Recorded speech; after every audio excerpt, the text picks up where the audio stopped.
Everybody, welcome to the Practical Farmers of Iowa. We've got a great Farminar scheduled tonight, and wanted to welcome you. I'm Luke Gran, a PFI staff member. Practical Farmers of Iowa has been around for over 28 years now, serving Iowa farmers and even folks outside of the state of Iowa. 10% of our members are outside of Iowa. We are a wonderful organization of 1,500 individuals, close to 1,000 members this year. We're about 875 memberships right now, and within those memberships, there's lots of individuals that are addition more than just one person. So we've got a great network that we'd like to share with you, and one of the ways we do that is through what you see on your screen here is a field day.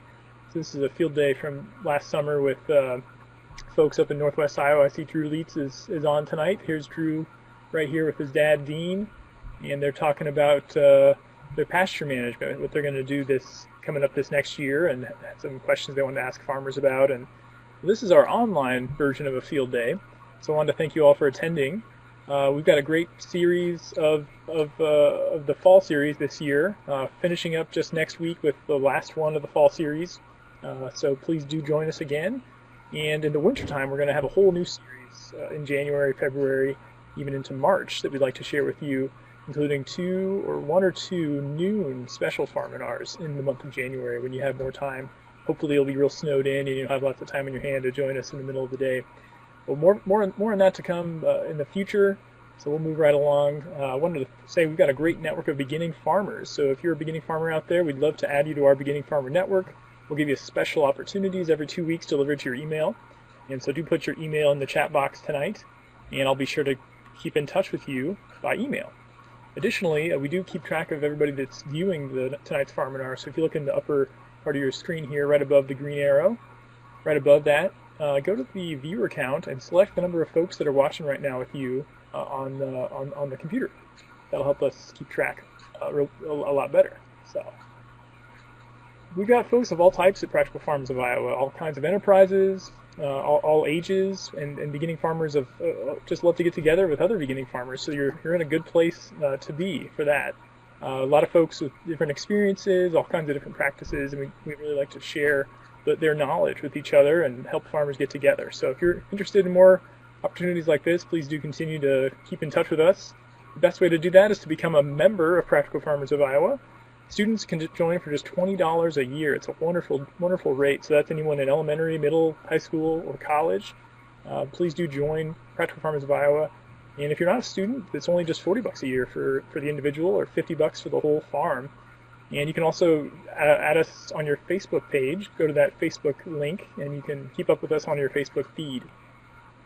There's a great discount to our big meeting, our big event every year. We have a 2-day and now 3-day. We've just added a third 101 course day on the January 10th conference, where we bring together about 550 farmers. So if you want to get together with that many farmers and share ideas and strategize together, there's no better place to do it than at the Practical Farmers of Iowa Annual Conference, and members get special rates on registration fees. So you can save $30 just by being a member of Practical Farmers of Iowa. And once again, look at that student.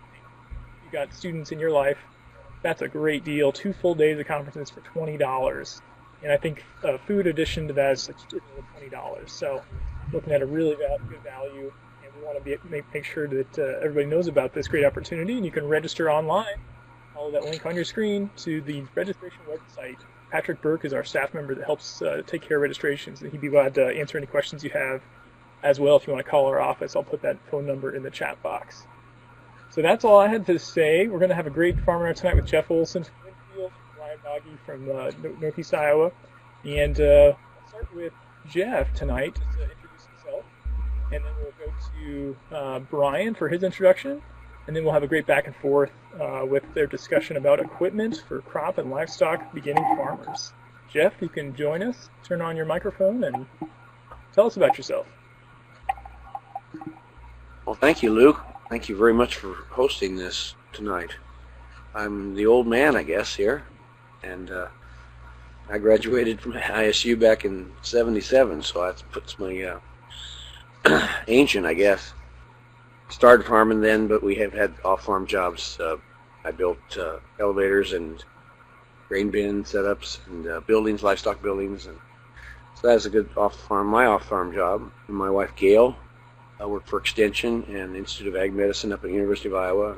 She's been on the Iowa Farm Safety Council, and we both got our masters in the late 80s, early 90s from ISU, and have been active in the community like a lot of folks that care about communities. Been active in PFI since the late 80s. I was on the PFI board.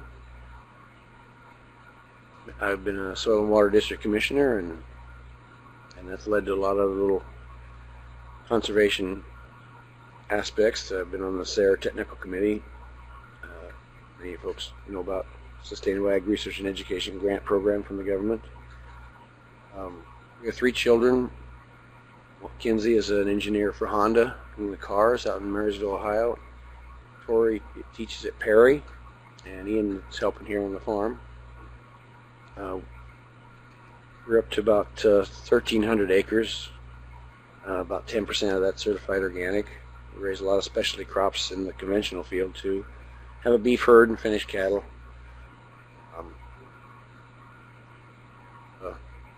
Been blessed to be pretty successful. We've started out with some family ground to rent, and I rent now my mentor's farm that I farmed with for many years, and some folks that I was in construction with have rented me their farm. So that's how we have a base. Most of our land is rented, of course. We only own about 1/4 of it. Oh, how about you, Brian? Well, all of our land currently running is all owned, and I ended up buying 20 acres off of my dad last year, so I got to start that way.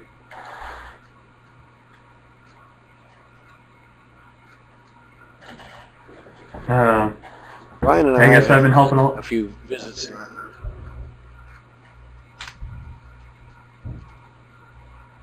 I got a little presentation here. Here's a little bit of my background. I'm from Worthington in northeast Iowa. I'm just 24 yet, so I got a long way to go to catch up with Jeff here. But I'm driving a field truck for an FS company in our area for an all-farm income, which has actually been pretty flexible. I can able to start whenever I get there.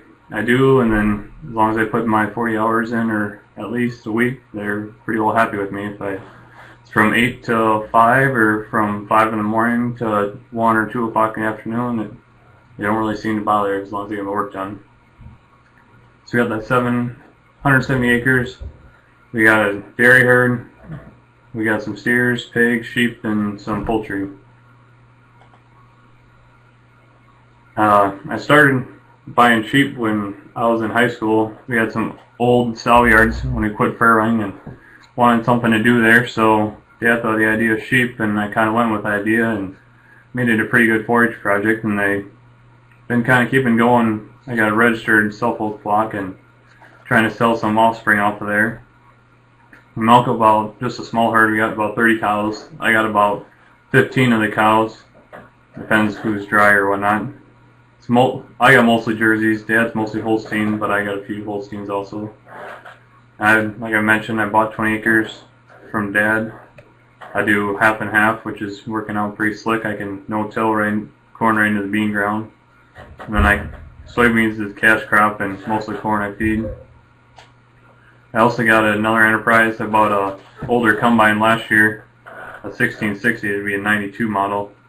And I was able to do some custom combine between Dad and some neighbors around us, and did about 400 acres now this year, which is helping pay for that and pay the repair bill on it. Then I go to the Dyer sale barn. They have a pretty good Holstein calf sale every Thursday, and I've been able to buy some bottle calves, usually about 20 at a time, and sell them at feeders. That's about 350 or 400 pounds, about 4 or 5 months along.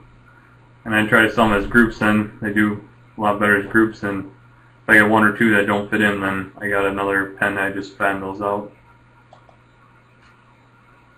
Here's my machinery list so far.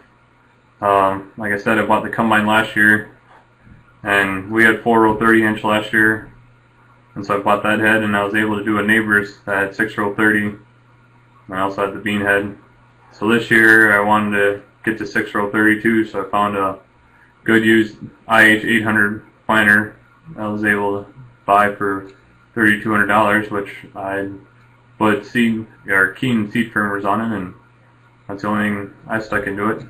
And now I just bought a Lucknow Timor lately for milking herd, and bought a Meyer chopper box. I'm kind of working into Dad's equipment line. Bought that to replace one that we ended up having to junk out last year. Now, if we can work this in later, these are some of the future purchases we'd like to make. I'd like to get a 15-foot stock chopper. Right now, we still got our 12-foot from the wide rows, which is, you can only take 4 of the 6 rows, so it takes a lot longer to chop stocks. I'd like to look for a reasonable grain cart. I'm getting some customer demand from the custom combining side. They'd like to have a grain cart so they can either load semis, or at least I can park that in the field while they go get their wagons. I'd like to get a little bigger, larger horsepower tractor. I'd like to get a little bigger equipment, so hopefully we get our equipment ready to hopefully pick up some future acres. And also, time's pretty valuable around here, so it'd be nice to get some of our work done quicker. And right now, we just either disc ground twice or run a mulcher across, so I'd like to pick up a field cultivator. And also on the dairy side of things, we chop our own silage, but I like to get a full type with a kernel processor. I've read a lot of information where they said you can get a good boost in milk production with that. And these are some of my future plans too. Eventually, looking right now and trying to buy an acreage with some good buildings so you can get some livestock and get started. Like to expand the dairy operation. My aunt and uncle put in 2 robotic milkers, and they really seem to enjoy them. So I'd like to work up to about 120 cows so we can afford and justify 2 robots. And eventually, once my father retires, then me and my brother would like to take over the farm. Then I'd like to end the working in town. It's not my call anyway in life. I like to farm. I guess that's my introduction.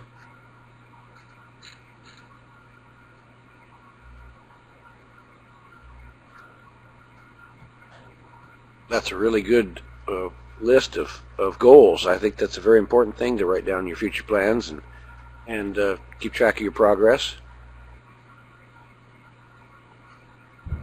I'm trying to knock them off as I go. I'm doing pretty good now. The acreage can be a pretty big step for me here, so. And some of the equipment too might change on my future purchases depending on what kind of acreage I buy. If I'm going to be more livestock, I might need some more of a skid steer, manure spreader, and that kind of stuff. So it's going to be, see what happens in the next couple of years.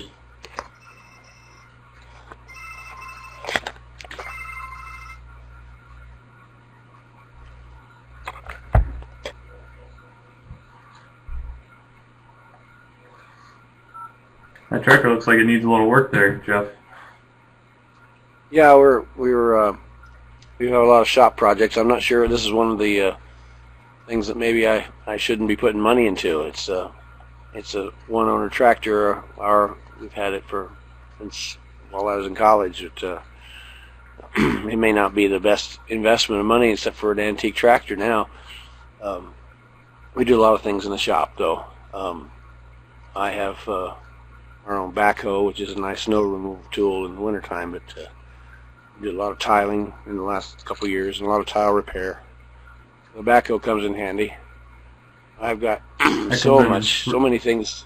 The more machines you get, the more maintenance you have. Is one of my points. Yep, we have it's important to actually have a 3-point backhoe that Dad purchased of Woods. Yes. And that works out pretty slick too. We had a lot of tile work. We actually been pretty lucky the last few years, but I know years back, it seemed like every spring and every fall you'd always have one to fix, and then you can never get a guy here. And it's been pretty nice to be able to just hook up to it and do it when you got time. It's a real good tool for even.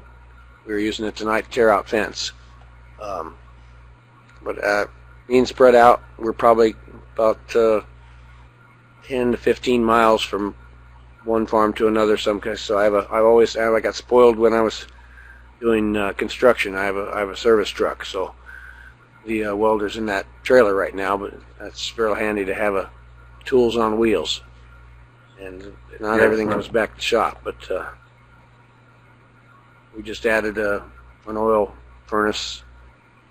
Just arrived today, so we should be able to heat the shop with the used oil, trying to be more environmentally sound with the disposal of the oil. I hear those are a lot of maintenance too, though, with like the crud in the oil. Yes, I think about every 3 or 4 years you have to have the burners rebuilt. Lots of maintenance. Filter, as in any combustion, like in the engines, you want to filter your fuel source. That's what I'm learning. You saw my cattle in front of that barn. We were talking about goals. That barn is now sited, so I have a lot of toys. A little bit of a start. I bought a boom lift this last year. Happened to get a good deal on a internet auction. Got it for about 2/3 price, and it works. So it's a beautiful tool for a lot of high work. I don't climb as well as I used to. No, ladders aren't very trusty when cattle are around. No, but that's in working on your own stuff and having used equipment and purchasing used equipment. We got to keep in mind the safety factor.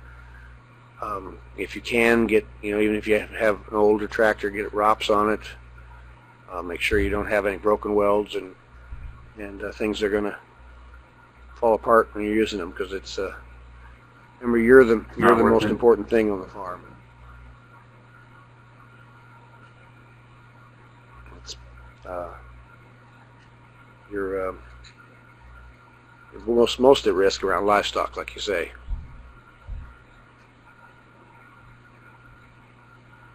Yeah, no, that's our dairy herd is all AI. We don't have to deal with the bulls at all, which works out really slick, and a little more better genetics than too, where all the jerseys are registered too. So I'm hoping to eventually be able to sell some offspring off of them. So that's good. Now, when you're looking for your new place, what are some of the priorities there? For your building sites, you say you want to get some more livestock there. Are you looking for something that has machinery storage too, or is that important to you? That's very important. I'd like to find something with a good-sized machine shed, because we got stuff sitting outside and it drives me crazy. And I know the bigger we get, the more stuff we get. It seems like we keep buying stuff and don't trade stuff off. And so that's very important. I'd like to have some nice cattle yards for either dairy replacements or steers, or if I saw one place that could possibly rent out the yards to a guy to custom finish cattle, which would be a nice side income and pay off the place a little more. And so yeah, buildings are going to play a big part of it. What kind of training? I mean, you'd probably like to have some kind of a place to work on things. What kind of training have you had for maintaining things, or you just have a knack for that? Once I have a knack for it, I'm kind of learning as I go, and different people that I've worked for, I kind of learned different things from them. And like this combine, I learned an awful lot from that, because Dad never had a combine before, and so I basically, I had to pay somebody to do it, and so I tried to, it might cost you 1.5 times this time around than what it should, because you broke something else that you weren't supposed to, or did more than what you should have. But I'm learning, and I guess that's the education expense. Instead of going to college, I paid for it in parts and all that kind of stuff. Well, I had a pretty good training from my father. He always said the most important tools, at least on a grain farm, was the combine and a good planter. And we've always had kept good machinery in that aspect. And if you can get those two items, especially for no-tillers like me, you got to have a great planter with a lot of attachments. Yes, you do. Your combine hunt, I was really interested in earlier talk about that. You'd say you didn't have any combine on your farm before, but when you were looking for one, how did you get enough knowledge to find out what you really wanted? Well, one thing, I'm red, and I guess I bleed red, so I knew it was going to have to be red. I just talked to a lot of guys that I know are red too, and so they kind of told me a lot of stuff of what to look for, and they told me which models have been a little better and helped me try to get the right size combine. And once I kind of got in that stage, I can kind of get a price range. They told me, like, you want this model for so many acres, this model, this model, this model, so then you start putting that with the dollar signs, which model you can afford, and I finally settled on the 1660. 1680s were actually a little bit cheaper. The only problem with them, at the time, we were 4-row wide, and the combine's too wide for that. Wouldn't support a 4-row wide head. So then I backed down to 1660. And that took a lot of time when I looked at different combines, and I spent a lot of reading and whatnot as much as I could, and it was quite the learning experience. And really looking back now, I really didn't know hardly anything compared to what I know now. One thing I saw your success of getting a 6-row, a lot of people are going to bigger. The reason I got this 16-row is everybody's going to 24, and I got a bargain on the 16. That your dollar spent on when you hunt for grain cart is holding its money together too. That's one thing I like to spend something on something that will keep its value. It won't be obsolete, but if you're looking for, when there's an old saying, walk when everybody's running and run when everybody's walking. Sometimes that works with machinery. People are going away from wide rows. Maybe that's the bargain today. In my case, well, I definitely agree that's the bargain, but a lot of the research I've seen, and I'm pretty glad this year with the drought that we went to narrow rows, and just read an article today that Stein's looking at, they're doing 12-inch rows. That could be. It's but for, if say you're going to go organic, I think the wide rows might be a good way to go. Cultivation, and especially if you want to do ridge tillage. I've fought years trying to do ridge tillage on 6-row 30s and 8-row 30s, and 30-inch row is just a little bit too narrow for doing a proper ridge. Ridge tillage is a good way to go with organics. Yeah, I'd definitely say that'd be a good way for organics. Don't have a whole lot of knowledge in that area, but I would think that fit right in. We have some questions up here, Brian. Are you catching these? Been a little bit. I haven't paid attention got yet. About obsolete.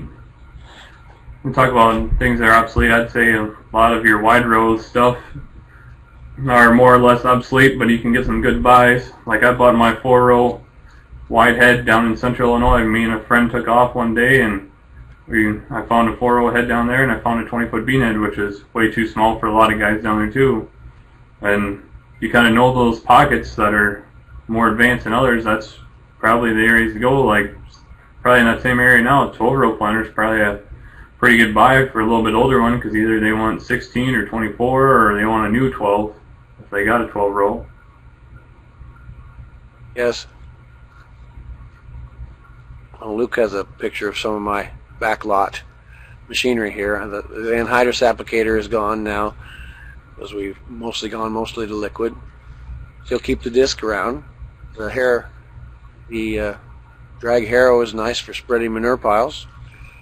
Since I used to build these. In fact, I built this leg on a guy's farm, and then he went in CRP in the 80s and never used it. So I bought his bin and his leg and brought it home, but I never did put that one up. I just thought maybe it was a beacon for the assessor. I sold it again. Wagons were what my dad bought first, and that's what I bought first, one of those M&W wagons back there. I'm not so sure that might hold its value through the years. I think Dad's hider boxes are still probably worth the value of the 953 John Deere gear in them for hay rack. But the old hider boxes are getting pretty old. Everybody's going to trucks now, so maybe wagons are becoming obsolete. Well, I wouldn't say they're obsolete. It depends a lot on the areas too. There's a lot of rough areas where you're not going to get a truck and you're going to still want a wagon. I've started using mine for my small crop storage when I have just a 800 or 1,000 bushel of organic beans and save one all green into a bin to keep them all whole. I just left them in the wagon, park them away in the machine shed. Now, the reason I ask you about a machine shed, reason I ask you about a machine shed is I kind of like to look at the old ways. I'm kind of an old Swede that likes the old ways. Our girls were and son were active in an explorer post that recreates life in the 1850s, the pioneer life. And what did the pioneers first do? What was the first thing they did? Build a barn. I'm not even sure they built the house. They lived in the barn for a while. They had whether the storage for their animals or storage for their horses, which was their machine shed. The barn got put up first. That was a priority. Maybe if your priority should be care for your crop or putting away in a vegetable system, maybe a high tunnel would be the first building purchase, or what your priorities are. I think you've got real good opportunities with this combine in your area for a little income and enough income to use it on your own farm. That was a good purchase, I think.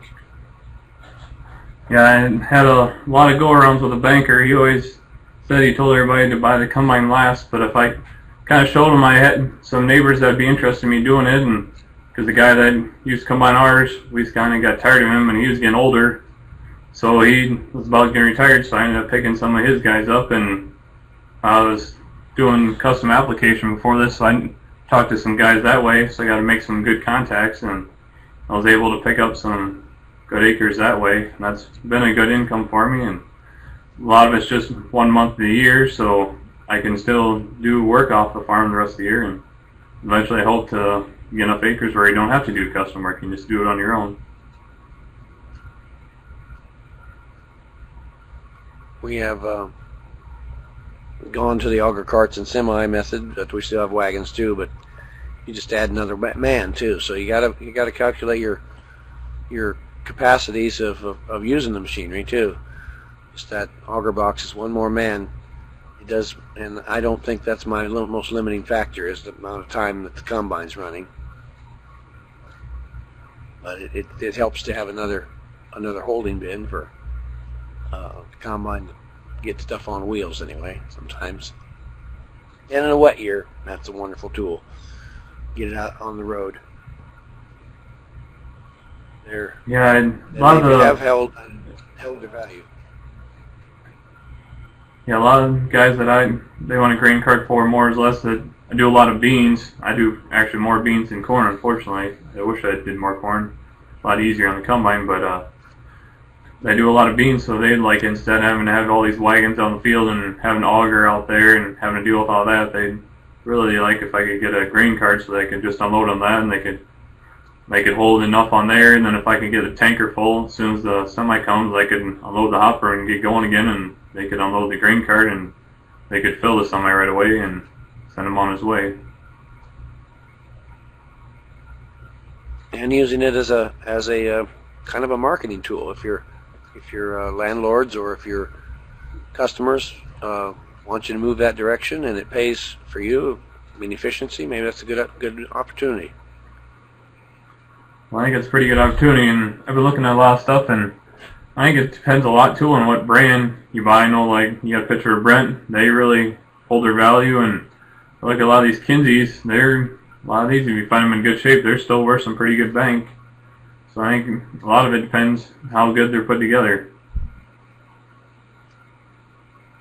One of the reasons I like the Brent in this configuration was that I could clean it clear out and goes to a V, and I could drop everything completely out. I was worried about the Kinsey bottom auger, so I had a reason for not doing the Kinsey. But Kinsey's a lot lower, maybe a little more safe, but a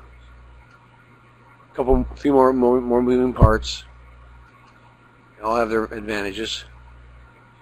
Yep. we bought a couple Brent wagons this year, a couple big 500 and some, and they'll have tarps on them after this fall. We'll put them on in the winter time here, so it's nice just to have outdoor storage for when weather turns bad.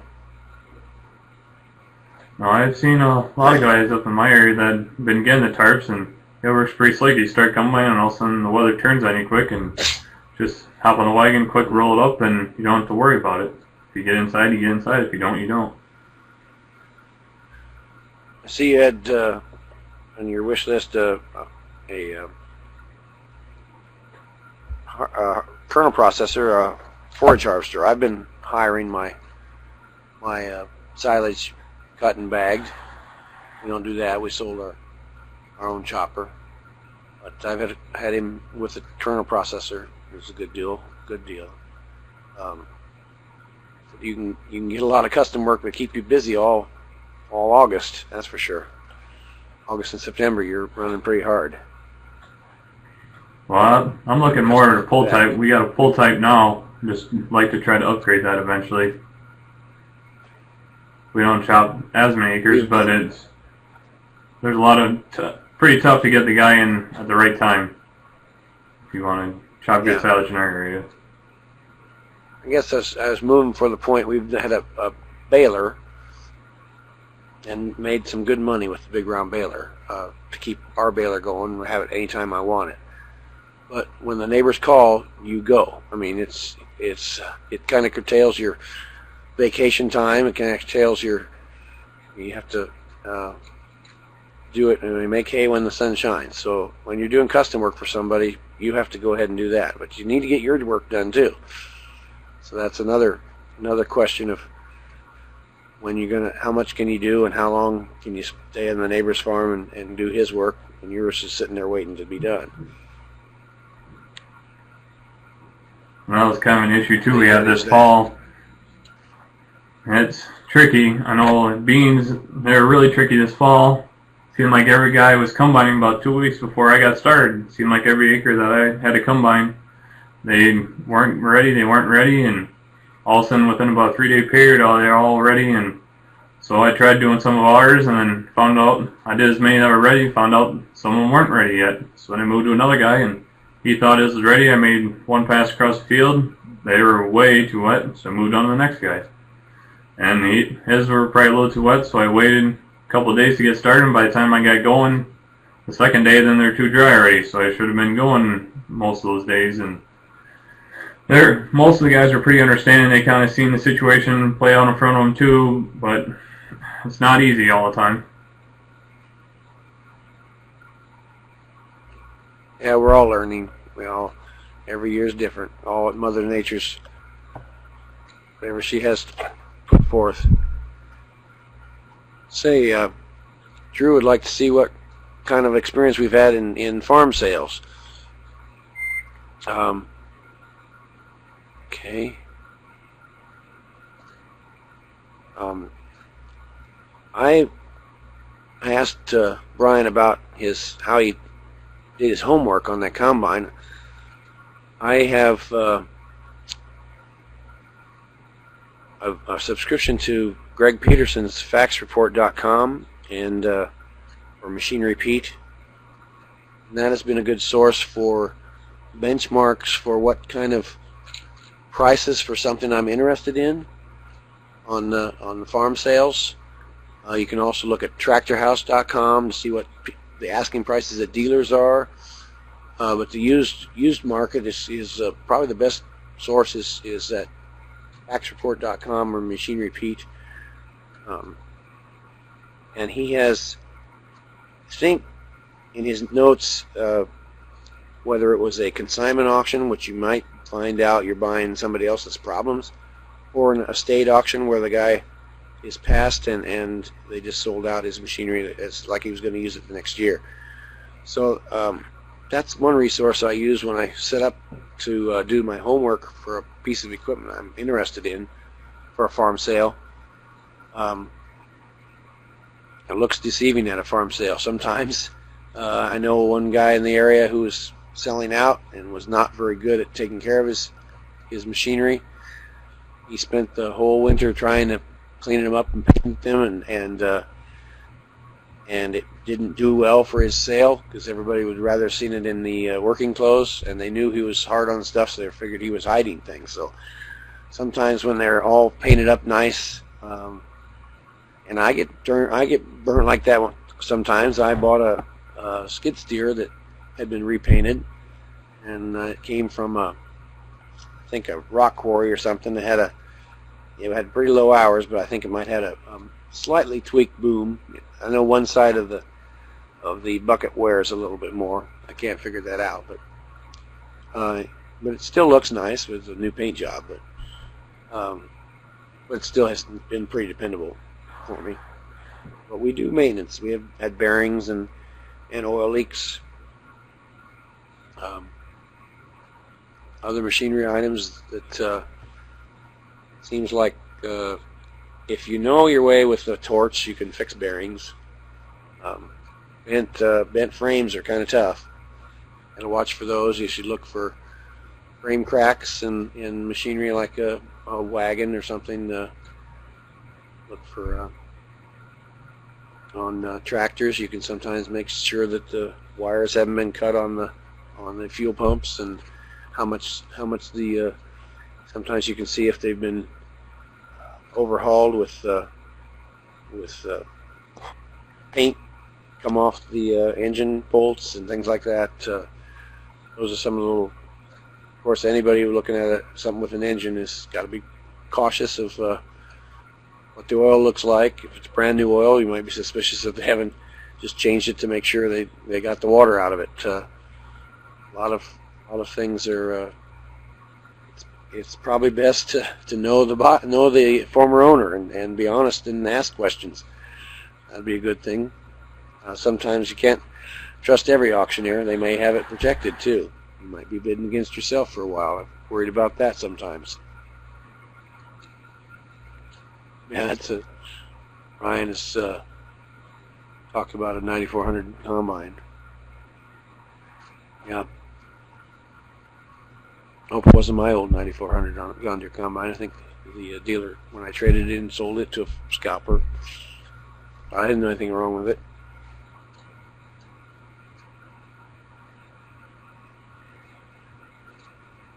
You ever gone wrong at a farm sale? Tell you the truth, we really don't get too many farm sales, really. Of my list, I actually got something from every type of sale. I got one from a farm sale, I got one from a private guy, and one from a dealer. One thing I like about dealers or private, I do a lot of research online when I do, and you see what their asking price is, so you know what the top value you're going to spend if you get it, then you can always work down. The farm sales, you never know. You can go there and you can spend a lot of money, or you can come up empty-handed. You just never know what you're going to get. And you don't are able to talk to the owner. You have to set a limit at the farm sales, and sometimes you can push it for 10% over or something if you spend 100 or two, especially if you got the other bidder's eye, and you don't think you can stare him down or something. But you gotta have a limit there. That's part of an auction. They try to get you into it and then get the what you might call your ire up to think you're gonna just win. This is another thing that I hire done is the manure application. Most of the time, most of our farms haven't seen manure for 50 years, and that's the organic farm here has improved greatly with our livestock. But that's the only reason I can do it. They're spread out, and we don't have livestock to go around. Don't have fences in my area to go around either. So we have some of these big setups are looking for places to put manure, so I hire that done.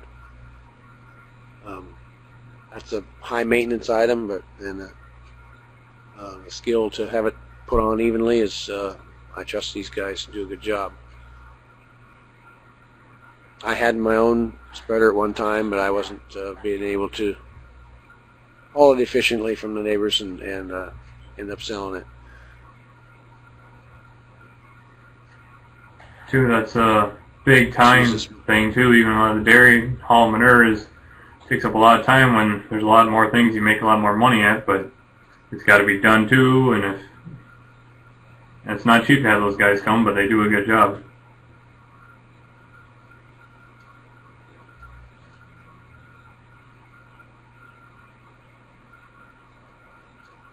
Do you do much of your own spraying too, or do you have that hired out? Yeah, I do have my own sprayer. We hired this pile of hay ground. A tub grinder comes in, so I don't have a nice mixer wagon like yours, TMR grinder wagon. I just a few buckets of this, a few buckets of silage, and spit it out with the gale. No. What was your question there, Brian? On the spraying, you said you had one. Spraying, I have my own. Yeah, I have my own Hardy, and I found that doing all my own spraying probably wasn't the best for me when it comes to getting the corn planted. That's more important to get that in the ground. So I have started to hire the Kruger company that supplies my fertilizers to come do that first trip on the corn, so I can keep on the corn planter. And then that gives the option to add some weed and feed at the same time, so they can put fertilizer in with that first, then get a better burn on the no-till corn. I stick a little bit of nitrogen in it. That would be my only spraying that I don't do now, but there's a question we're looking at our own update the sprayer or let them do it all. I have to do it since I'm the only one licensed, so my help. That gets to the point where I think I should be planting the corn too. There's the I can't do everything. I'm getting older. You see in my gray hair, I'm getting older. We need to get the hired man, get his CDL too, so he can drive the semis too. That's another. I feel like I should be running the combine, and yet I have to drive the semis most of the time. But my hired man, Cale, is good at driving the semis around, but he hasn't got a CDL yet, so he can't haul the river yet. Yeah, and like you said, I said, you can be in the combine, and that's one thing too. Nobody's ever combined an acre besides me with this combine because, one, I know how to get it done, and Dad never complained about it, and nobody else has, and two, then I can pick up on maintenance issues too right away. If I hear something banging or something goes wrong, I seen what happened, so you're able to fix it a lot quicker than trying to get somebody's other story about what happened. You heard the noise, you seen it. Yeah, there are drivers and there are operators. I mean, an operator knows what to expect from can kind of feels the machine, can hear and do a good job and set the machine properly. And there are guys who just want to sit and drive. And I had that and I didn't like it, so I had to go back to myself, the operator. I know too, and a lot of fields changed too. I did corn for a neighbor, and I switched to another field, and that did a lot better for him this year. It was kind of a bottom field, and I went around the field, and it came back around, and next thing you know, I seen there's corn on the ground. I started to spin out because my concaves or sieves on the back were set too tight, but I had a lot of cob and whatnot from the other field I was just in, so it's something you got to keep watching all the time. That's good.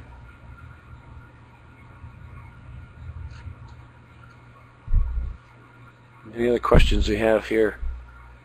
Yeah. Good point. I do like a radio, though. Yeah, it makes the day go a lot quicker. You can only listen to the machine for so long, but it is good every once in a while. I do try to shut it off and make sure I hear everything, but I can go all day. I'd go crazy.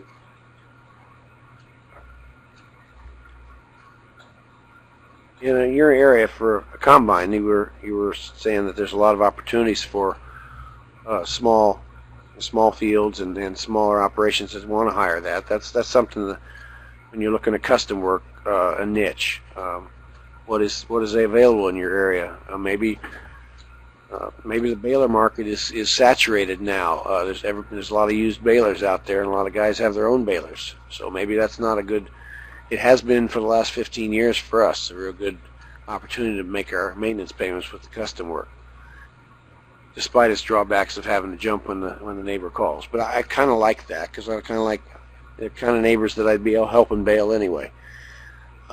Good people, and I see a lot of other people's operations that kind of rotate their ground and take care of their farms with hay and oats, and it gives me an opportunity to relate to the neighbors, and I like to help people. So that's neat to be able to them to be able to depend on me to come and bale their crop. Yeah, like you said, in our area too, to buy a baler, if we would have done it probably 3, 4, 5 years ago, it probably would have been a good buy. Now anymore, it's pretty saturated, and about everybody in the area has got a baler, and there's a lot of livestock around, so they make a lot of bales. But it seems like there's a lot of balers, but maybe the one day you want to do it, then it's supposed to rain the next, and then everybody's out there baling ready and still can't get anybody.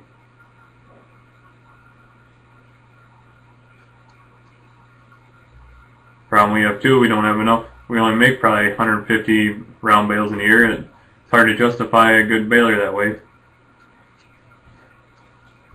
Yeah, that's why I had to pick up the custom work to have a decent baler on the farm.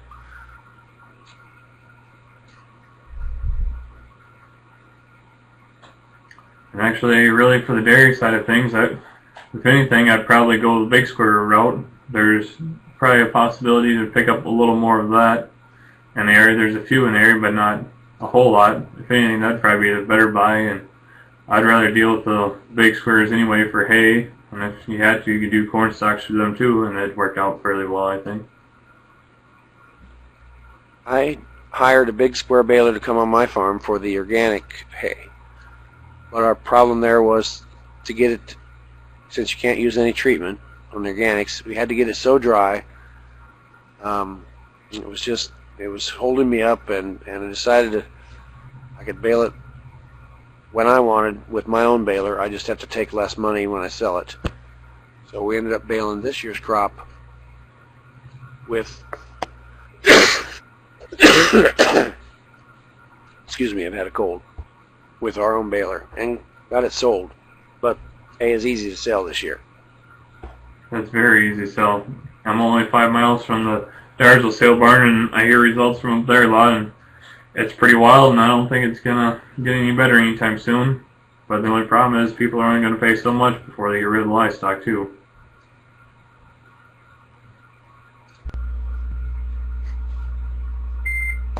I was able to sell all our good quality big round bales easily. In the past, I've had to take a cut in per ton price because they were in the wrong package. And that's why I started when I was trying to sell.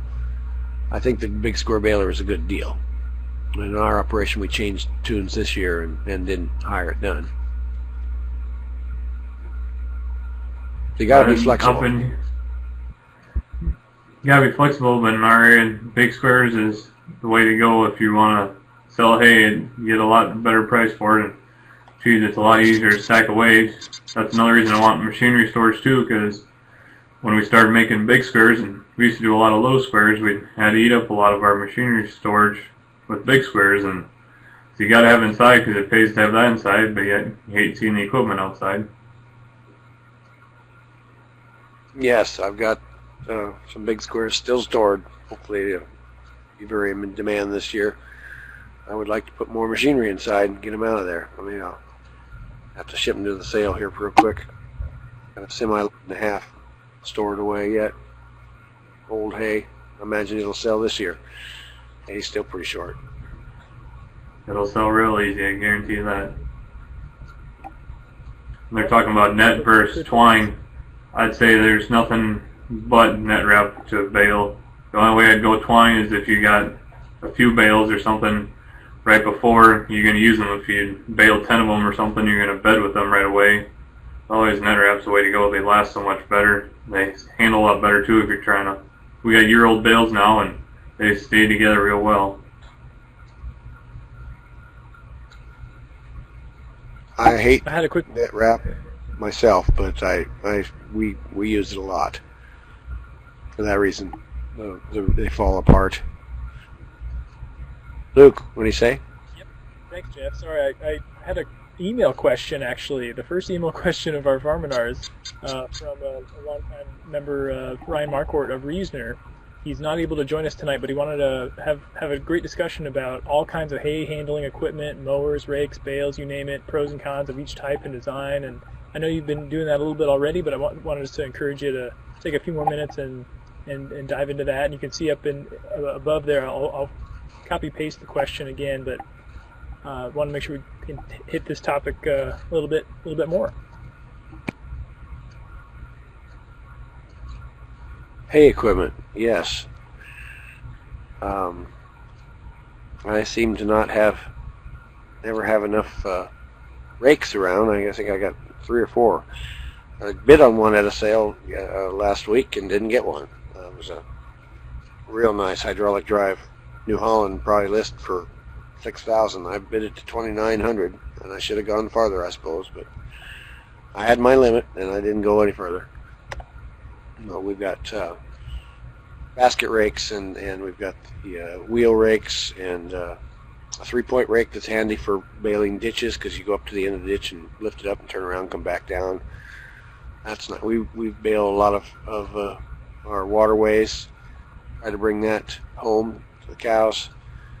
It's good waterway maintenance too, and short hay years it's good to do that. Yeah, I had a bad experience buying privately. I bought a disc mower conditioner from a friend, and he's still a friend, but he said it was just a little bit thing wrong with it. Was nothing wrong with it to be afraid of, and I took it out. It didn't run 100 yards and it broke. Well, we went to the dealer instead of trying to fix it ourselves because it was too complicated. The bar, a lot of gears. And it was a communication breakdown of how much it was going to cost to fix it, and ended up putting that as much as it was worth back in it. And that was a mistake. It should have gone to the salvage yard, I think, at that point. But I rebuilt it, and the store had a happy end, and I ended up getting my money out of it on trade for a better one this year. But a quality disc bind is a good tool for a good quality hay, and also for uneven ground, because a disc mower can go through those gopher mounds or rough places and not get plugged like a sickle mower. But you have to be able to be timely. Raking is important to me because I like to save as much quality as I can, so I try to get it raked at the right time. That may mean putting more than one rake in the field. So that's one of the things I do to try to get quality hay up. Yeah, like you said, the disc bind too. We used to have a hay bind from years ago, but I don't remember that much. Yeah, I went to a disc bind too, and like gopher mounds too, we seem to always find them, and just acts like a bulldozer sometime. If you don't see it, it just shoots the dirt out and levels it off, and you just keep on going. You don't have to worry about it. Yeah, rakes, we just got a side rake now, which doesn't get a lot done in time. I guess that's one of the things that too I should put on the list of looking to buy. I'd like to get a nice wheel rake so you can get stuff done a little quicker. And yeah, to talk about bales, we do small square bales for some places on our farm it just works better, but big squares, to my mind, is the way to go. Wheel rake has been handy for me in the stalk situation too. You don't necessarily have to even cut the stalks. You can just go ahead and rake behind the combine sometimes, and it leaves some of the cover still there. So I like that sometimes, being able to wheel rake and get enough to bale without going out and chopping everything. You don't want to take all the residue off the ground. I know you talked about that. I guess we like to chop them, cheese it behind that rotor combine, and it sure chews everything up really good, and it really makes nice bedding. I guess we'd probably take off a little more than what I'd like to see, but we're pretty good at hauling manure right back on in the fall, so I think that kind of helps a little more of the ground cover too. Sure.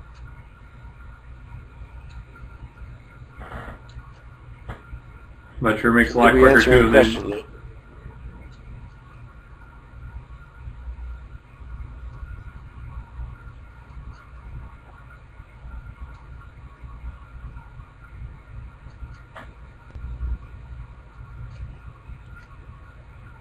The big squares and the big rounds are becoming very expensive. So maybe even the little squares are about the price. But I'd say the little square pretty reasonable. We're keeping that in reserve. Seems to be hay racks. We're talking about Borrow hay racks probably. Talking about little squares too, I got a guy that he's trying to do a kind of a niche market in our area. He goes out to South Dakota and even some from around here. He buys round bales of this good grassier hay for horses, and he comes back to his place and he's got a setup. You can run a tractor from this baler, and the baler's got an unwrapper connected to it. So he unwraps the big rounds, runs them through the little square baler, and he's got a conveyor, and he loads van semi-trailers with these, and he hauls them down to Florida. He's getting as much as 15 to 20 bucks a bale, little square bale, delivered down there for these guys that got horses around there, especially during the winter now. I've heard stories about that. Drew asks how much does net wrap cost versus twine. I used to charge another $1 more for net wrap, but the time it takes to wrap cuts your production time on the baler down, so I know other guys charge the same amount. And I have people that like me that do not like wrap, and I hate it collecting on all the axles and that. But actually, the tub grinder that we use prefers it because the grapple that he uses, it'd just pull a twine bale apart. He grinds the net wrap and everything into the whole pile, and we haven't had any problem yet. But net wrap is probably, I'd say it's half again, if not twice as much as twine. But it's worth the cost on being able to carry it over another year, and the strength of it. And if you anything, I have twine wrap some of my home balings, and something's not going to go very far. If we have an outlying farm 5 miles away or something, and you're going to haul it home on a trailer, you need to net wrap it. It just sticks together a lot better, especially if you're not going to get back there for a week or two. Even some of that time, you get twine rottage sometimes if there's a wrong event or wet ground.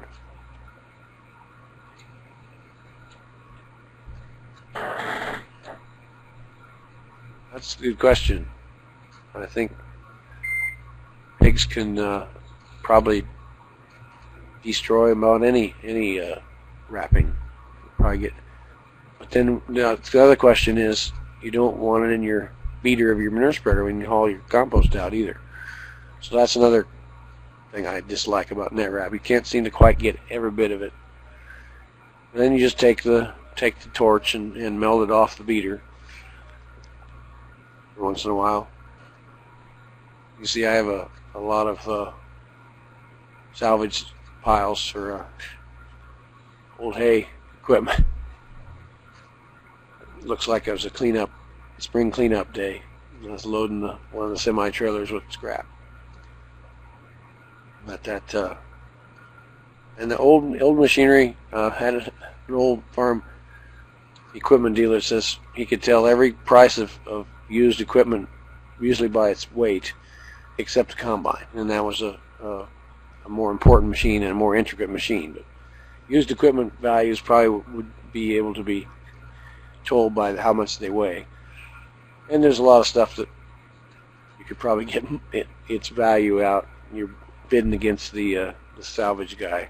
Some of this old equipment in the 200 to plus ton scrap price times. gets to $300 or $400 a ton, they come steal it from you before you can get rid of it yourself. No, I definitely agree with that too. I've seen some more farm auctions where it's a smaller, older farmer, and yeah, he's got an older wagon that's really falling apart, and he's got, older farmers, they just collected everything, and so yeah, those guys will be at those sales and they'll pick up anything they can that they can get cheap.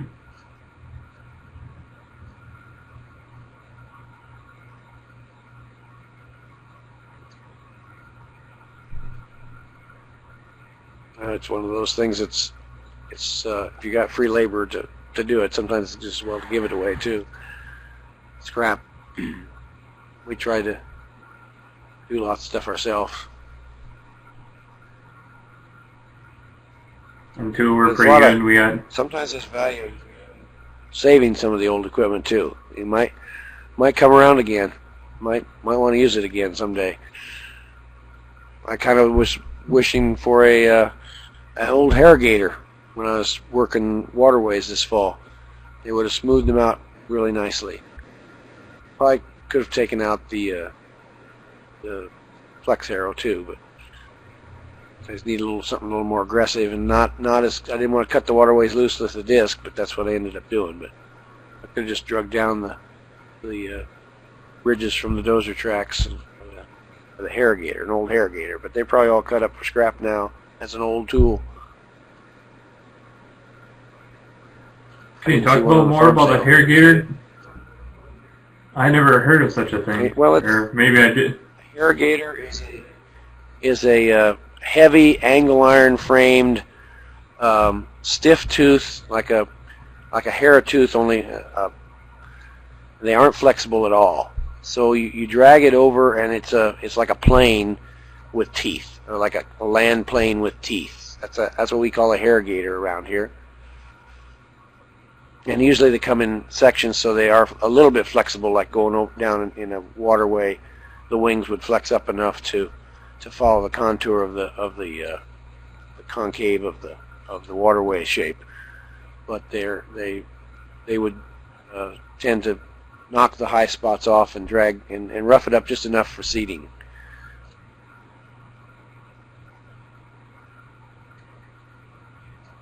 He's got a question about your service vehicle. Would you be able to talk about that? I usually keep the torch on the vehicle all the time. The new one has an enclosed torch, so it's hidden away. We also have drawers for sockets, and lately I've been using the air a lot, so I have an air compressor, or the welder runs an air compressor. So a lot of times it's used to inflate tires and blow combines off, especially if you're trying to do a specialty crop. You have to have air to clean the combine. You're up from clean it top to bottom. It takes me about 2 hours to clean a combine properly with a nozzle and air. Mechanically drop the screens, and so air is a good thing on the service truck. You can always stop and help stranded neighbors with flat tires too. That's always helpful. Welder, it's nice to have a place to have a vise. Then your hitch from the end, and the 2-inch square ball in the back, and have a vise. Be able to heat stuff with the rosebud, and so you can bend stuff back. That's nice to have the torch along for that.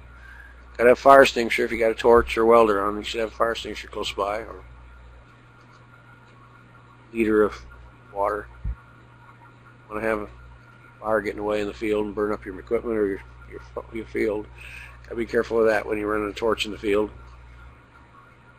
We keep 3/4 inch impact and a 1/2 inch impact, and lots of pry bars and jacks, and my bed usually is full of a lot of projects. Yeah, I know with custom combine too and learning more too, you gotta have more tools in the pickup, and I probably got to start buying toolboxes and all that for in there. Just got a good deal from a guy I worked with. He had an old fuel barrel pickup tank.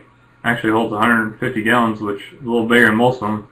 But that was only $25. He just wanted to kind of get rid of it, so I was able to buy that, and I painted that all up and bought a pump for it, and so that saved me a couple different times because I found out my gauge doesn't work in the combine too. At an eighth of a tank, your combine is empty, so I found that out. So it's nice to have that tank. I can go fuel the combine up in the middle of the field. Now, good fuel man should just come out and fuel everybody's combine in the field. Is that right? Is that what you do, Brian? That keeps you busy. Well, I've done that a few times. Except for it's kind of hard to do that with your own when you're driving your own. That's right. Yep. No, we throw the tool or the tank in the back of the truck too. It gets pretty full. Is anybody out there interested in livestock equipment like the old grinders and stuff? They're resale. There's not many available anymore. I don't think there's a lot of folks that are looking for them. They're a handy tool for making your own feed.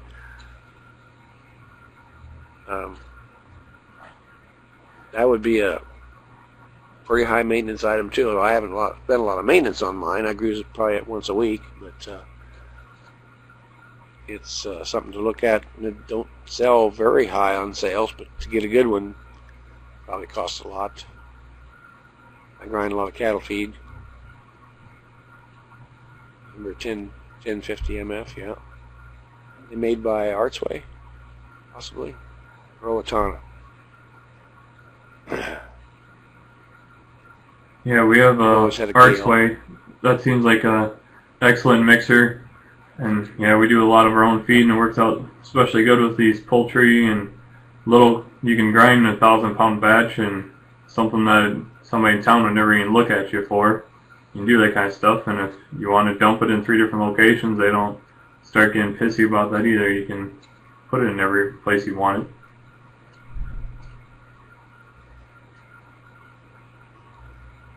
I think we're spoiled when we have our own grinders. A lot of people put a lot of demands on I've been to the feed store and they've got orders for lots of crazy stuff. I suppose they have to pay for it. I think a grinder could pay for inconvenience. How do you decide how much convenience is worth? Like, how do you decide what your labor is worth on fixing stuff? We talked about that, Brian, before. You can't go buying something that's going to need repairs without putting some budget on that repairs. What do you think about that?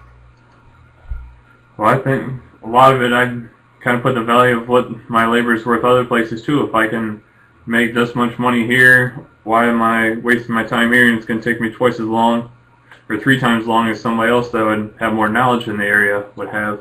So I guess I kind of look at my labor that way because I know what it's worth other places. And just, if you don't have time to do it and you're not going to get to it, there's no point of you trying to fix it. You might as well have somebody else do it for you and be done with it already.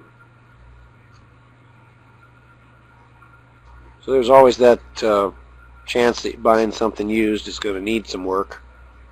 Even if the owner's honest and doesn't know if there's a problem with it.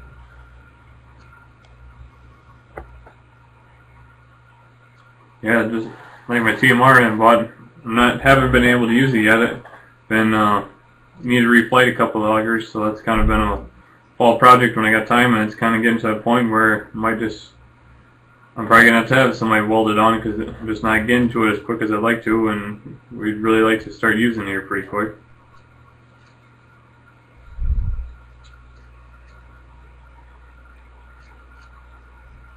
Well, we do get behind in our maintenance too. There's a lot of things that need fixing. That Oliver tractor's been in that shop for over a year now. I've got a block to pick up in DeWitt, and I haven't got it done. I've got one just like it sitting outside that needs tearing down.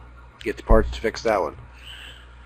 There's always too many things to go get in front of that job. Not enough time.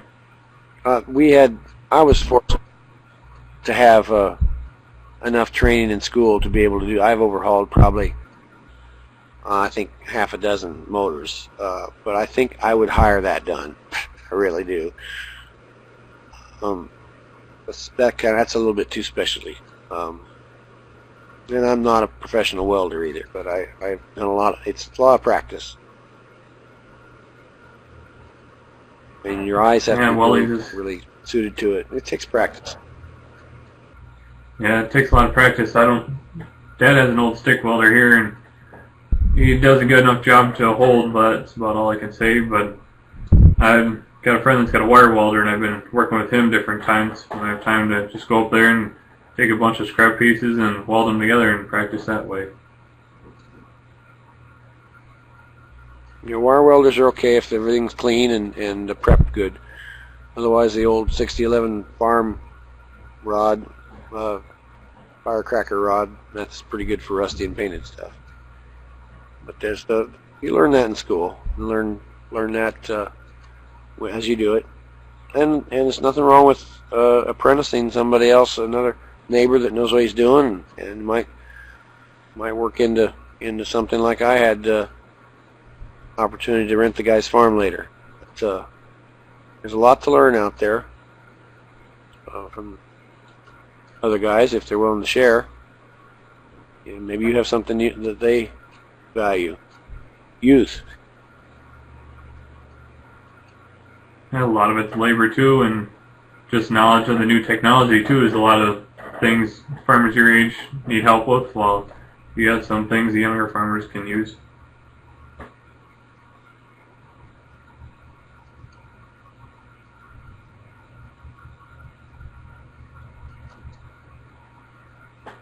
And here's a lot of things too. We talked about equipment the other night. These are a lot of the things we went over when you're looking at equipment, about what to buy. Like time for us is a big thing. Seems like we never have enough of it.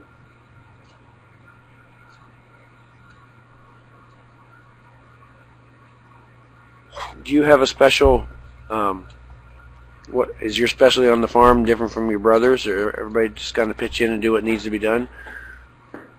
Yeah, a lot of it, it just seems like we just kind of slide in our areas. Like, I know, for some reason, manure handling seems to be my area. Nobody likes to scrape the yards or whatnot, so I usually end up doing a lot of that. Brother's only a freshman in high school, so he's got a ways to come, but, yeah, me and Dad, we work fairly well together. Everybody he knows more stuff about like fixing the chopper and doing that kind of equipment, so I let him go, and then I got kind of some of the equipment that I know a little better, so I work on that. And I don't know, everybody's just kind of got their job. When we chop, I know I'm usually in the chopper if I'm around, and Dad's gonna be hauling loads, and I don't know, things just kind of work that way. Okay.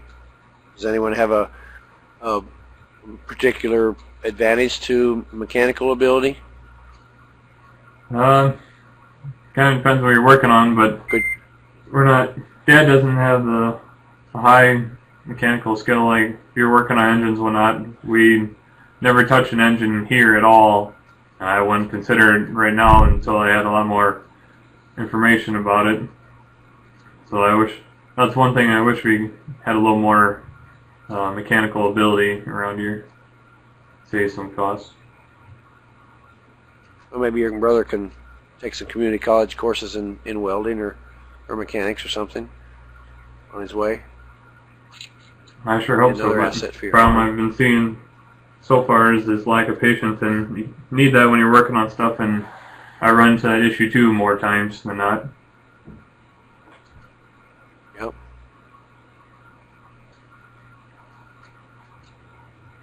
The guys are asking if we have smartphones. I have a dumb phone. This is his phone, just a phone. I have to agree with you there too. I guess I just haven't paid the price to get a smartphone. We got high-speed internet here at home, and I guess during the day I got better things to do than being on my phone, which would be nice at times, but I got to keep mind on what I'm doing at the time, and so at night's the time to be on the internet and getting your research done and whatnot. Yeah, my distraction is the market's coming over my text messages, and my hired man's phone is always beeping for emails, he says, but then sometimes I think he's ignoring phone calls too, but his smartphone is always going off, kind of a distraction. Well, and I think that's too what a lot of it would be. I don't know, my mind wanders quite a bit during the day already. You start thinking about, oh, I wonder what this tractor would be worth, or this piece of machinery would be worth on like Tractor House, and you'd spend half an hour looking at that when, well, you should have been doing this, and could have done that at night when you had time to do it. Yeah, it is handy. Sometimes he'll look up the weather, see if we're going to have time to get the hay up, or if maybe we are looking for a fact or tidbit or something like that, how to get underneath this, what's on behind this door in the machine, and there's things you can look up that are nice to have information. But probably if we had it, maybe we should excuse me, if we had just a computer in the truck would help too, or in the shop.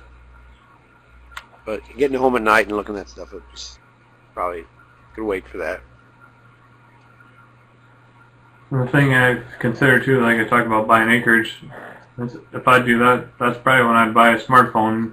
If I needed something on the computer, then I'd come to my parents' place, and if I wanted internet, then I'd have it there for at night when up. But I'd try to stay off it during the day, because you gotta, like you said, you gotta make hay when the sun shines, so gotta get your work done during the day and can't be distracted like that. Luke is asking what our major money makers are for machinery. Well, one key in the machinery is someday it's going to have to be sold, or it has to get its value back somehow. At the end of its life, hopefully it's got some resale value. Somebody's going to want it. There are things that some of my equipment, nobody wanted ridge steel equipment. That's when it was done with, but there's pretty much salvage value on a lot of that stuff. I'm still using it for the organics. The hay baler has paid for itself many times over. In my case, I have a machine that's very wasteful that has helped me because of my bad lungs, not taking care of my lungs when I was younger. The vac, the grain vac, takes a high horsepower, a lot of maintenance. It's a very costly machine. But in my business where I do my own hauling my grain, it's been a useful tool because I don't have to worry about the dust because it sucks right in too. That's been a good, and it's also for especially crops and having a lot of bins, little small bins. So can't say it has paid for itself, but in some ways, how do you value your lung function for that? Combines have been good investments because I haven't bought the latest and greatest, newest all the time. Next move is going to have to be a big one to replace what I've got.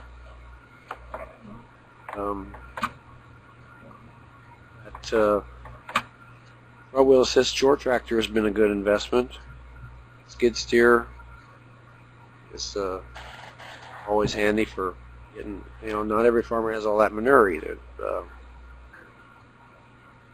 Front assist short tractor is a must for us without a lot of concrete. Bales to the cattle and just having a lot of access to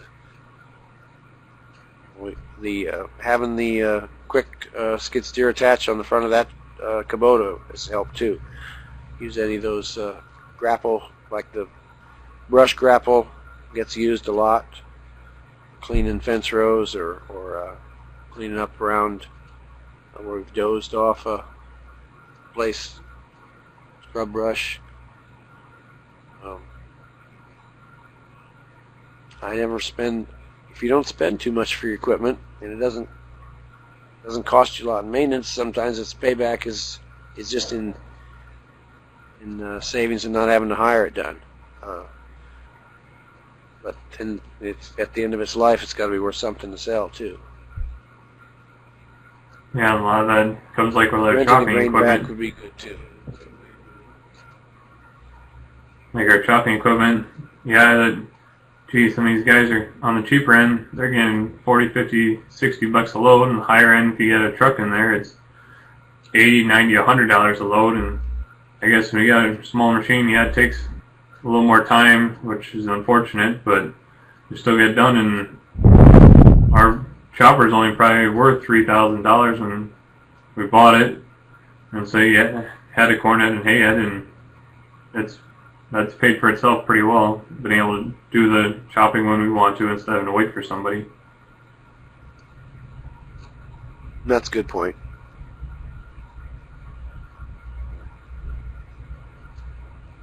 Yeah, the skid steer, that's definitely an investment. If I'd buy an acreage, that'd be definitely one of the first things I'd want to get. They're just so handy on a farm, and they save a lot of labor. You can do just about anything with them, and if you get the right attachments, you can do even more.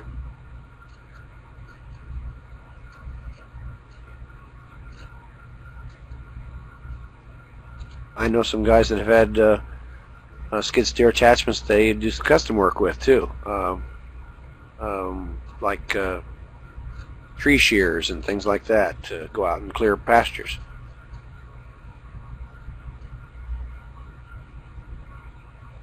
Yeah, like a post ponder would be something I'd sure like to get. We do a lot of grazing with a dairy herd, and instead of having to dig the posts, we just got a hand post steer. That'd save quite a bit of labor if you can find a good deal on something like that. And then posts would be a lot sturdier, getting them pounded in instead of having to dig them in there.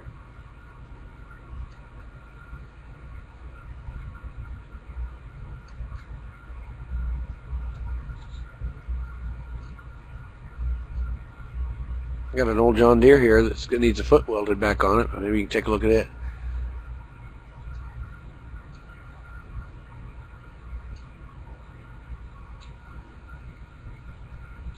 I got way too many chores, Brian.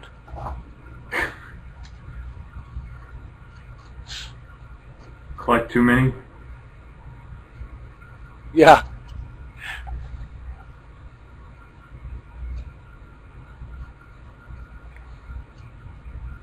I think probably my Baler's probably been the highest payback, just because we're doing custom work. If you look at all the investment that we've had on the machinery, it's probably paid back, bought itself several times over. But it's there's a lot of labor and a lot of dedication to that job too. Making having my own sprayer has saved more. I consider money that I don't spend money I make. And it's kind of you save it, you got your own labor in it, and you got your maintenance, and you got your fuel, but still, you didn't have to spend that. So it's not against it's not going out. It's just like, boy, there's nothing better than an off-farm job for improving your bottom line, because that's it's your time for somebody else, but it's still money coming into the operation. So the off-farm job helped us through the 80s tremendously. Neil and I worked hard off the farm, and I probably worked too much because I missed a lot of the family time. So that's something you have to value too. Ryan, you might get into that someday, but you got to spend time with the family. Right now, that off-farm job is getting you a steak. That's a good thing. And especially this field route's been giving me a lot of good connections with older farmers. I'm hoping I can hopefully make better ones in the future with them, and be doing some, like you said, and you had some coworkers too. You can rent some ground from them. Hoping I can work into that kind of situation too eventually, and that off-farm job, there's no expenses there. I know that I've got. There's a guy that does tires for farm service. That boy, he's just an excellent worker. What a guy, good family man, and he's farming too. He's got an operation to walk into. But those guys, if you're sharp, you're looking at those guys and say, hey, that'd be a good partner someday. I'm sure you would be, Brian. Well, I hope the neighbors agree.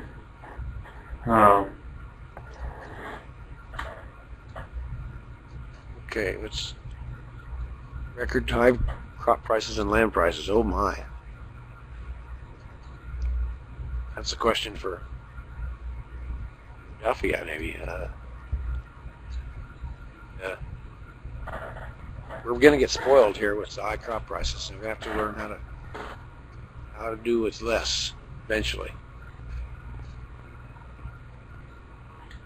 Well, in my situation, I've been having to do it this whole time because I just don't have the money to invest in it. But you don't always have to have 300 bushel corn. Sometimes you can make more money with 200 also. Oh, it's your cost. You gotta control those costs, and I'm worried about being able to control costs in the future. I've cut down my toy buying.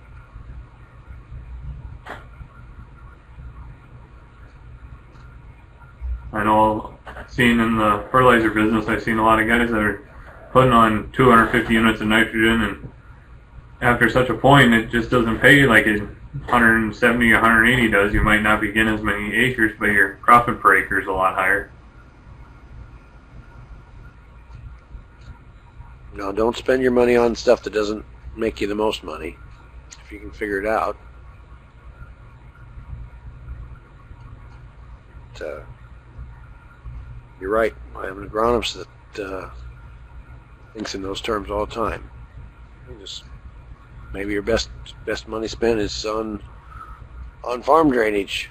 That would be better than putting more fertilizer on. If you can't get the roots down there anyway because they don't have enough air, it seems to be a good investment on our farms anyway. Drainage. I have to agree with you there. I think drainage is definitely a good investment. If you get some wet areas, you're not going to get anything off of. But anyway, so you might as well put some tile and at least hopefully you get a decent crop off of it. And then years like this, that's where it really pays.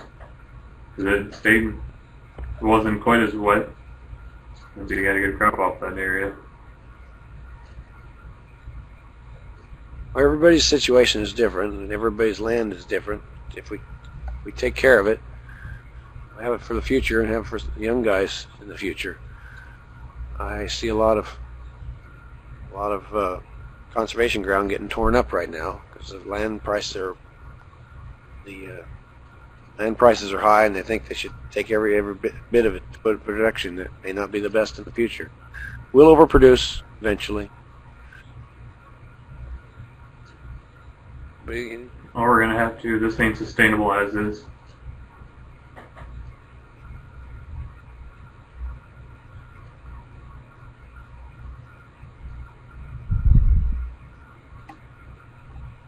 Looks like there's one more One question. thing about this. Yeah. And Jeff, you want to take that question? Maybe before you answer it, I'll just call out the funders as much as possible. The USDA risk the Drew said, or what? Yeah, the Drew said in the chat box. Think about that answer, and I'll just call out the funders real quick. The Beginning Farmer Rancher Development Program, the USDA Farm Bill, got a competitive grant to put these on. We're in our third year of that 3-year grant, so we're really grateful for their support, as well as John Deere, Foundation Ag Ventures Alliance, and Cliff Bar, as well as one state grant, the Department of Agriculture and Land Stewardship.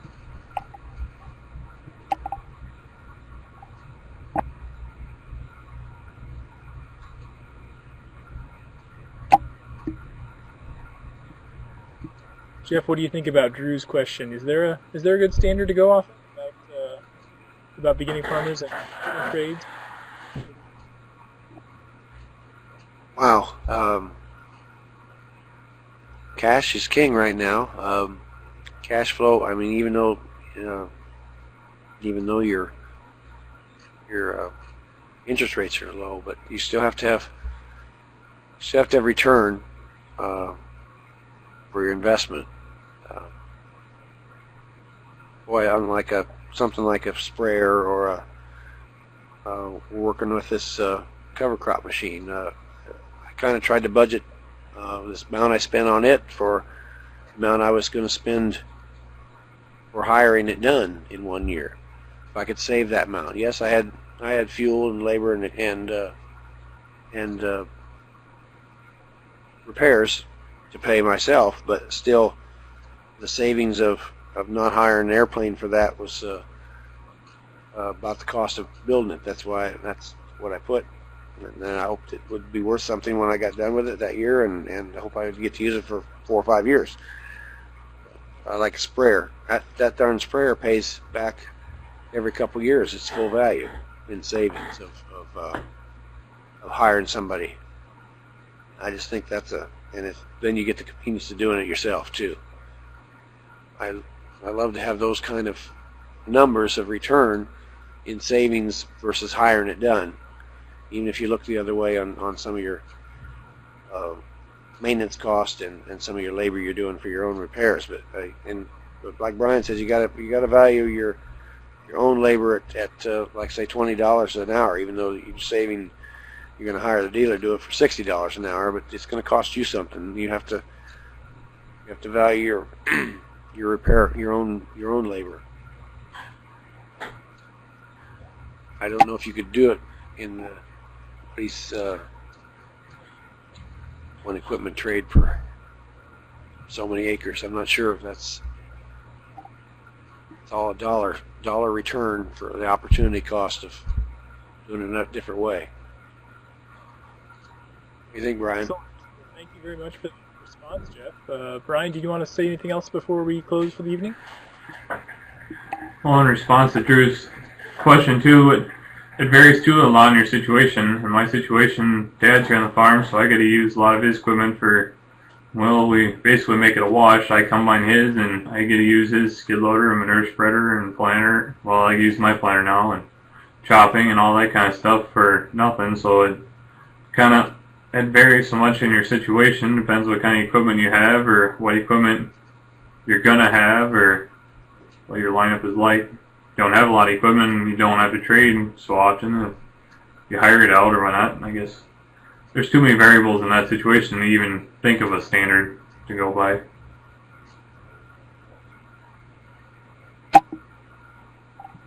All right, well that's it. That concludes our Farminar. Thank you very much, Brian and Jeff, for all your preparations and sharing your experiences with us tonight. And we hope to see you all again on new Farminar. Next week is our last fall Farminar, and then we'll start again in January. Thanks so much, and have a great night.